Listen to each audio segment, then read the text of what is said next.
சூரிய சிவப்போ விழிகளிலே அந்த எரிமலை குடிப்போ நெற்றியிலே போர்க்கோலம் கொண்டாள் தேவி துர்கா தன் பக்தருக்காக ஓடி வந்தாள்.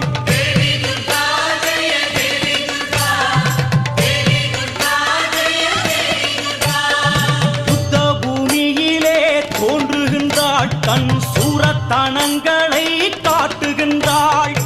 அண்டத்தை படைத்தவள் தேவி துர்கா இந்த அற்ப அசூரனை நோக்குகின்றாள்.